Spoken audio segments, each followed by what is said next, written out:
अस्सलाम वालेकुम एवरीवन। इस वीडियो में हम क्वांटिटेटिव रीजनिंग GQR के topic algebraic and graphical solution of linear and quadratic equations and equalities इनका पार्ट 2 डिस्कस करेंगे। पार्ट 1 का लिंक मैं आपको डिस्क्रिप्शन बॉक्स में दे दूंगी।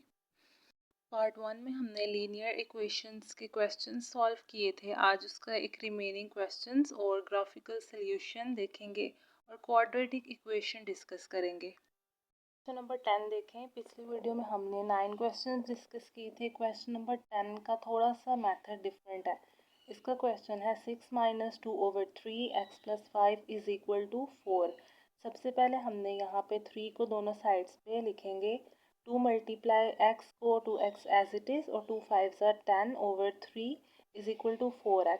फिर नीचे हम 3 को हर एक के साथ मल्टीप्लाई करेंगे। जैसे 6 है तो 6 के साथ 3 को मल्टीप्लाई किया, -2x/3 मल्टीप्लाई 3, फिर -10x 10 3 multiply 3 is equal to 4x multiply 3। यानी जितनी भी वैल्यूज़ हैं उनके साथ 3 को मल्टीप्लाई किया और जो आंसर आएगा 6 को मल्टीप्लाई करेंगे 3 से तो आ गया 18, माइनस यहाँ 3 से कट गया 2x एज इट इज़ आ गया, यहाँ 3 से कट गया -10 एज इट इज़ आ गया इज इक्वल टू 4 3 12। अब हम -2x एज इट इज़ लिखेंगे। 18 में 10 माइनस करेंगे और यहाँ मिलके ऊपर माइनस था तो नीचे आके यहाँ पे प्लस में कन्वर्ट हो जाएगा क्योंकि बड़ी रकम प्लस में थी इसलिए इज इक्वल टू 12। अब हम यहाँ -2 है तो इसको +2 में कन्वर्ट करके इन वैल्यूज़ के साथ लिखेंगे। सबसे पहले हमने यहाँ पे x ख़त्म करना है और एक x रह जाना चाहिए, तो हमने यहाँ पे x वाली वैल्यू के पहले लिखा +2 -2x + 8 is equal to 12x। यहाँ से जो -2 को +2 में कन्वर्ट किया था वो ही यहाँ पे लिख दिया +2। ये तो कट गया, पीछे रह गया 8 इज इक्वल टू 14x। 12 में 2 प्लस करेंगे तो 14x रह जाएगा। अब 14 को दोनों साइड्स पे डिवाइड किया, पीछे हमारे पास आंसर आ गया s इज इक्वल टू 4/7। इस क्वेश्चन में लीनियर इक्वेशन का ग्राफिकल सॉल्यूशन देखें। ग्राफ देखें कैसे बनाना है। सिंपल सा ग्राफ है, एक एक्स एक्सिस और एक वाई एक्सिस। वाई से आपने ऐसे याद रखना है, वाई को नीचे लेकर जाते हैं ना इस तरह लिखने में, तो इसी तरह से लंबा जो एक्सिस है वो वाई का होता है और जो हॉरिजॉन्टल होता है वो एक्स एक्सिस होता है। हमारा क्वेश्चन है x is equal -7, Y is equal -9। इस तरफ x की पॉजिटिव वैल्यूज़ है और इस तरफ नेगेटिव। y की ऊपर पॉजिटिव है और नीचे की तरफ नेगेटिव। अब x में हमने फाइंड करना है -7, सो -7 है ये। हमने यहाँ एक लाइन लगा दी, एक एरो बना दिया, इधर लिख दिया x is equal to -7। y है y इज इक्वल टू -9। अब y का हमने यहाँ माइनस वाले में फाइंड करना है, ये रहा -9, यहाँ पे भी एक एरो बना दिया और इधर लिख दिया y इज इक्वल टू -9।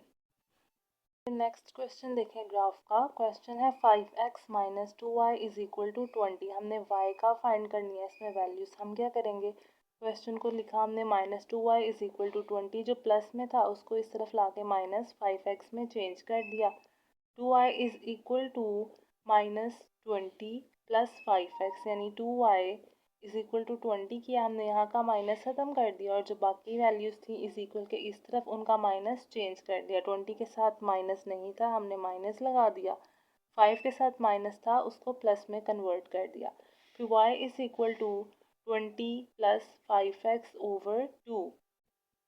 यहाँ जो माइनस का साइन है बुक पे लिखा नहीं गया, बट माइनस का साइन इधर ही रहेगा। उसके बाद हमने एक टेबल बनाना है, उसमें x लिखना है। उसके बाद y की जो वैल्यू हमने फाइंड की वो लिखनी है और नेक्स्ट लिखना है x y।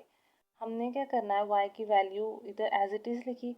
हमने x की कोई भी वैल्यू खुद से लेनी है और उसको यहाँ पे 5x है ना, इधर x की जगह पे ऐड करना है और जो आंसर आएगा उसको यहाँ इस तरफ x और y की जगह पे लिखते जाना है। यहाँ पे हम अज्यूम करते हैं हमने 4 लिया, हम कोई भी वैल्यूज़ खुद से पिक कर सकते हैं। क्वेश्चन एज इट इज़ लिखा और यहाँ जो x था, x की जगह पे हमने 4 लगा दिया और अब हम इसको इस तरह से सॉल्व करेंगे तो हमारे पास आंसर आएगा 0। वो यहाँ पे सॉल्व प्रॉपर नहीं किया हुआ है, वो मैं आपको करके दिखाती हूँ। Now you can see it. यहाँ पे जब हमने 5 को 4 से मल्टीप्लाई किया, यहाँ भी 20 आ गया। 20 -20 ये आपस में माइनस हो गए तो पीछे हमारे पास सिर्फ 0 रह गया। इधर इन्होंने प्रॉपर सॉल्व नहीं किया है, जस्ट आंसर्स लिखे हैं। तो हमने जब x की जगह पे 4 लिया तो हमारे पास y का आंसर आया 0। इसी तरह हम नेक्स्ट स्टेप भी ऐसे ही करेंगे। इसी तरह जब हमने x की जगह पे 6 रखा तो हमारे पास 5 आया, यानी जब हमने x रखा तो हमारे पास आ गया 5। जब हमने 2 रखा तो हमारे पास -5 आया। जब हमने 8 रखा तो हमारे पास 10 आया। इस तरह से हमारे पास वैल्यूज इकट्ठी हो गई 4 0 6 5 2 -5 एंड 8 और 12 8 और 10। अब हमने इसका ग्राफ बनाना है। अब देखें पहली वैल्यू थी 4 0। ये ग्राफ पहले जैसे मैंने बताया था एक्स एक्सिस वाई एक्सिस वैसे ही बनाना है। पहली वैल्यू है 4 0, 4 एक्स का है और 0 वाई का है। एक्स की जहाँ पे 4 लिखा हुआ है वहाँ हम डॉट लगा देंगे। हमने 0 पॉइंट पे इसलिए लगाया क्योंकि ये वाई का 0 पॉइंट है। यहाँ पे ये 4 है एक्स का, सो यहाँ पे हमने डॉट लगा दिया एक। नेक्स्ट है 6 एंड 5। 6 जो है एक्स एक्सिस में यहाँ पे आ रहा है और 5 वाई एक्सिस में यहाँ पे आ रहा है। सो हमने इन दोनों के दरम्यान में एक डॉट लगा दिया इस तरफ करके। यहाँ पे 6 है और यहाँ पे 5 है, यहाँ डॉट आ जाएगा। नेक्स्ट है 2 और -5। यहाँ पे -5 नीचे की तरफ है, यहाँ ये रहा -5 और 2 वाली लाइन है ये। सो यहाँ पे हम एक डॉट लगा देंगे। नेक्स्ट है 8 एंड 10। 8 है एक्स का और 10 है वाई का। सो यहाँ पे हमने पहले एक्स में 8 नंबर ढूंढा, यहाँ तक गए और यहाँ एक्स का 10 बिल्कुल लास्ट पे है। सो इन दोनों को मैच करके एक डॉट लगा दिया। जब हमने इस तरह किया तो जितने भी हमने डॉट्स लगाए उनमें एक एरो खींच लिया। So that's it. Next question है, ये भी बिल्कुल सेम है। 2x minus Y is equal to 4। इसको हमने सॉल्व किया तो हमारे पास आ गया y is equal to X minus 4। वैसा ही हमने टेबल बनाया।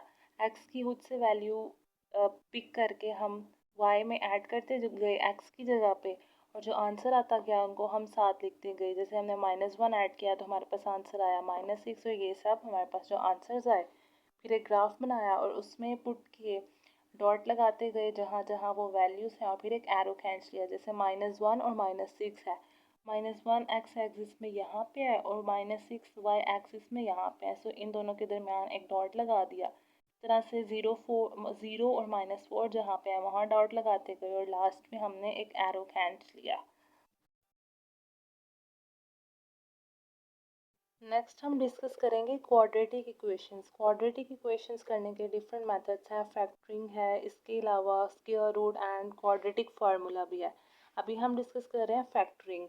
Solve each quadratic equations with factoring, exponent factoring. इस टॉपिक पे एक अलग से भी वीडियो है, वो आप क्वांटिटेटिव रीजनिंग की प्लेलिस्ट में देख सकते हैं। ओके, तो पहला क्वेश्चन है हमारा x² minus 3x minus 10 is equal to 0। Factoring में हम क्या करते हैं, एक ऐसा हमने नंबर ढूंढना है जिसको हम प्लस या माइनस करें। सो 3 आए हमारे पास, मल्टीप्लाई करें तो 10 आए हमारे पास। तो ऐसा है 5 और 2। 5 में से हम 2 को माइनस करेंगे तो 3 आएगा, मल्टीप्लाई करेंगे तो 10 आ जाएगा। तो हमने 3x की जगह लिख लिया 5x प्लस 2x, और ये जो माइनस था इसका साइन एज इट इज़ नीचे आएगा। कैसे किया हमने देखना है। इन दोनों में कॉमन क्या है, x। x को बाहर लिखा, पीछे एक x रह गया क्योंकि x स्क्वायर था, तो हमने इसको ब्रैकेट में लिख दिया x माइनस 5, फिर प्लस 2 एज इट इज़ लिखा। इन दोनों में कॉमन देखना है 5 है, यानी 2 को जब हम मल्टीप्लाई करेंगे 5 से तो हमारे पास 10 आएगा। तो हमने लिख दिया x माइनस 2 5 से 10, तो 10 की जगह हमने 5 अंदर लिख दिया बिकॉज इनको मल्टीप्लाई करके 10 ही आता है, इज इक्वल टू 0। अब x माइनस 5 ये दोनों एक जैसे हो गए, इनका एक दफ़ा लिख दिया x माइनस 5, पीछे रह गया x प्लस 2, इसको भी लिख दिया x plus 2 is equal to 0। अब हमने क्या करना है, x माइनस 5 इन दोनों वैल्यूज़ को इज इक्वल टू 0 लिखना है अलग अलग। उसके बाद जब हम x इज इक्वल लिखेंगे, यानी इज इक्वल के बाद ये वैल्यू लिखेंगे तो साइन चेंज हो जाएगा। इधर माइनस था तो इधर प्लस में चेंज हो गया, यहाँ प्लस 2 था तो यहाँ -2 में चेंज हो गया। नेक्स्ट क्वेश्चन भी बिल्कुल सेम है, x² minus 13x plus 36 is equal to 0। अब यहाँ पे भी हमने कोई ऐसी वैल्यू फाइंड की जिसको प्लस या माइनस करें तो 13 आए, मल्टीप्लाई करें तो 36 आए। अब ये था 9 और 4। 9 और 4 को जब हम प्लस करेंगे तो 13x आएगा, मल्टीप्लाई करेंगे सो 36 आएगा। हमने लिख दिया 13x की जगह लिख दिया -9x -4x plus 36 is equal to 0। यहाँ भी सेम वही मेथड किया, x -9 -4, 4 9 से 36 होता है, सो 9 को हमने अंदर लिखा, 4 हमने बाहर लिखा, इज इक्वल टू 0। यहाँ पे भी x -9 पीछे रह गया, x -4 इज इक्वल टू 0। इन दोनों वैल्यूज़ को 0 के इज इक्वल रखा। उसके बाद जब x इज इक्वल लिखा तो जो वैल्यू थी इज इक्वल के पिछली तरफ, जब इज इक्वल के बाद में लिखेंगे तो उसका साइन चेंज हो जाएगा। -9 को हमने +9 में कर दिया, -4 को हमने +4 में कर दिया। That's our answer. Next question देखें, x square is equal to 8x - 15। हमने सबसे पहले ये फैक्टरिंग का मेथड किया है कि इस पूरी वैल्यू को इज इक्वल टू 0 रखना है, तो हमने किया X square -8x + 15 is equal to 0। यहाँ पे -15 था, इसका साइन चेंज करके प्लस में हो गया। यहाँ 8 प्लस में था तो ये माइनस में चला गया। अब एक ऐसी वैल्यू के जो प्लस करें तो 8 आए, मल्टीप्लाई करें सो 15 आए, तो वो है 5x और 3x। हमने यहाँ लिखा x minus 5x minus 3x plus 15 is equal to 0। वही वाला मेथड किया जो पहले दो क्वेश्चंस में किया था, x को बाहर लिखा, x -5 फिर ये वाला -3, 3 5 ज़ा 15 होता है, सो यहाँ पे हमने 5 लिखा इज इक्वल टू 0 किया। बाद में हम पीछे हमारे पास रह गया x -5 और x -3 और इनको सॉल्व कर लिया। और ये जो नेक्स्ट क्वेश्चन है ये भी बिल्कुल इसी मेथड से है, you can solve it by yourself. ये नेक्स्ट मेथड देखें, solve each quadratic equation by the square root property. अभी हमने स्क्वायर रूट प्रॉपर्टी मेथड से ये क्वाड्रेटिक इक्वेशन को सॉल्व करना है। पहला क्वेश्चन है हमारे पास 3x² इज इक्वल टू 27। हमने सेम वैल्यू लिखी, यहाँ पे सबसे पहले हमने इन दोनों वैल्यूज़ को 3 से डिवाइड करना है। पीछे रह गया x² इज इक्वल टू 9। ये हमने स्क्वायर रूट लेना है बोथ साइड्स पे, x² का भी स्क्वायर रूट लेंगे इज इक्वल टू, और ये भी आपने याद रखना है स्क्वायर रूट से पहले प्लस माइनस रूल लगाना है। स्क्वायर रूट लिया 9 का तो पीछे हमारे पास स्क्वायर रूट जब लेंगे तो आ जाएगा 3। तो सोल्यूशन सेट है +-3। नेक्स्ट क्वेश्चन देखिए, हमारा क्वेश्चन है 5x² + 1 इज इक्वल टू 51। अब हमने इसको स्क्वायर रूट प्रॉपर्टी के मेथड से करना है, सो हमारा क्वेश्चन इस फॉर्म में होना चाहिए x² is equal to k, यानी यहाँ पे कोई भी वैल्यू हो उसके साथ x² हो, इज इक्वल के बाद भी कोई वैल्यू हो, जैसे कि इस क्वेश्चन में था 3x² इज इक्वल टू 27। ये दोनों सेम ही हैं, वैल्यूज डिफरेंट हो सकती हैं, यानी k किसी वैल्यू को रिप्रेजेंट कर रहा है। तो हमने सबसे पहले इस फॉर्म में इस क्वेश्चन को लाना है। हमने किया 5x² इज इक्वल टू 51 और यहाँ पे -1 आ गया, 5x² इज इक्वल टू 50। ये हमारे पास क्वेश्चन इस फॉर्मेट में बन गया। अब हमने पहले वाला ही सेम मेथड अप्लाई करना है, 5 को दोनों साइड्स पे डिवाइड करेंगे तो हमारे पास आंसर आ जाएगा x² इज इक्वल टू 10। अब हम स्क्वायर रूट लेंगे इन दोनों वैल्यूज़ का, यहाँ प्लस माइनस लगाना बिल्कुल नहीं भूलना है। यहाँ जब हमने स्क्वायर रूट लिया तो हमारे पास आंसर आ गया 3.116। सिंपल आप कैलकुलेटर में लिखकर स्क्वायर रूट ले सकते हैं। So that is our answer. अब नेक्स्ट वीडियो में हम पार्ट 3 करेंगे जिसमें हम क्वाड्रेटिक फार्मूला डिस्कस करेंगे और फार्मूले के अकॉर्डिंग क्वेश्चंस को सॉल्व करेंगे।